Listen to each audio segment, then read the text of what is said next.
When I decided to open care practice, I was sort of at the end of this very long journey in medicine. And I was at sort of this crossroads in my career of having worked in every healthcare setting imaginable, from a prison and an underserved Medi-Cal clinic to five-star hotels and the pinnacle of concierge medicine where I was traveling with some families.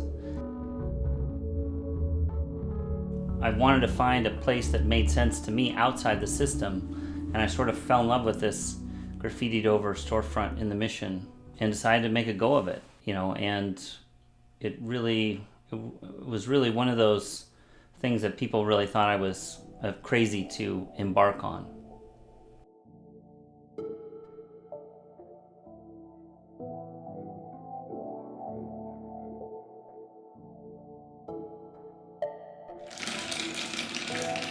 When I got into medical school in '96, it was a pretty big deal, especially for me, since the last thing most people had heard from me was I had dropped out of school, and I was a dance major, and I was running with a bunch of freaks in New York City. So I went from being, sort of a idiot, like what am I doing with my life, to suddenly everyone thinks I'm smart. It was sort of a funny moment in my life. I made it a lot like I would make an apartment, and kept $5,000 aside as a plan B to put a shower in and make it my apartment if it didn't go right. So we made it a lovely place to be, because I knew that I was going to be spending almost every waking moment here.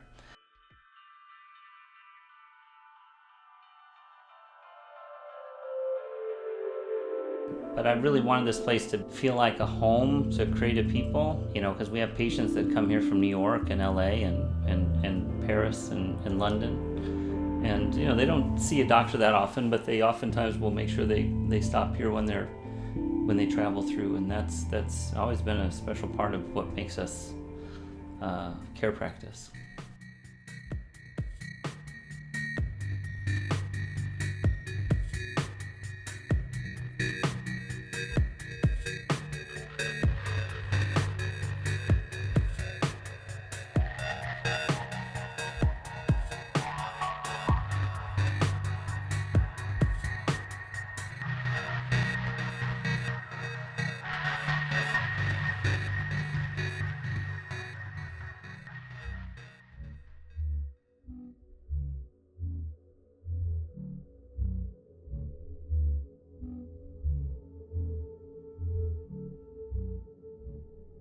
One of the main influences that compelled me to do a lot of addiction medicine was first that I felt that addiction was present in any setting I ever encountered in medicine.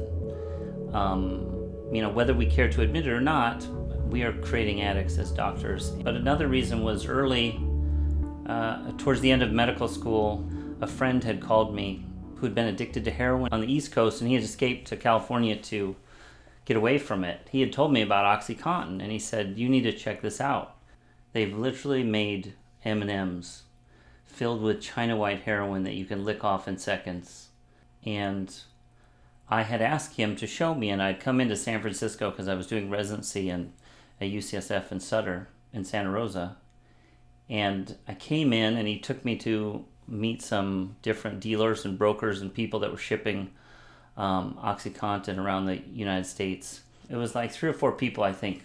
And I asked them, well, how easy is it to get this substance out? And they proceeded to race, put it in their mouth, lick it off, and then dry it in their t-shirts, and then lay it on the table and crush it up. And they had all done it in less than 10 seconds. And they looked at this white powder, this fine white powder, and they said, this is China white heroin. And that's when I knew we had a very major problem on our hands. All right, so just, I'll see Dave at 2 people. Alrighty. A shattered spine. So those are OxyContin 80s. But did you see what she just did? Just dumped 5 of them out. Well, she dumped 5 of them out, but also, like, if you take a pill every day, you put it in the back of your throat, not in the front. So what she did here is she's going to chew it. Ah. I mean, most likely. But then she's realized she's on camera, and this is, what we found is, once we started talking about oxys, like, do you chew or snort? Then people would open up and just say, oh, I chew it sometimes or whatever. Yeah. Because it's like 95%. Yeah. I think one of the things that made us so important for the drug companies was that we were one of the few clinics that drew blood from neck veins. And mainly that was just because I couldn't look another person in the face and tell them it's an inconvenience for me to draw your blood and therefore I can't include you in my study. So therefore I just pushed my margins and I pushed my ability and learned to do more difficult things, even if it cost me 45 minutes, because that's just, that was important to me. These are the opiates. These are the poppy seeds. You can make poppy seed tea out of them. Apparently, I don't know. These are from patients.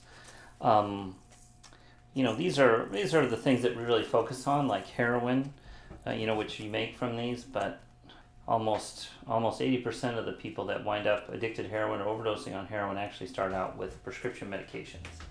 If I'm really honest in the algorithms of things that I've seen throughout my career, the thing that I've seen is when they get so sick and tired of dealing with doctors and the medical system that they get pissed off and they get angry enough to do something with intention, running away from medicine. That is the most consistent place where people, I would say, the largest percentage get better.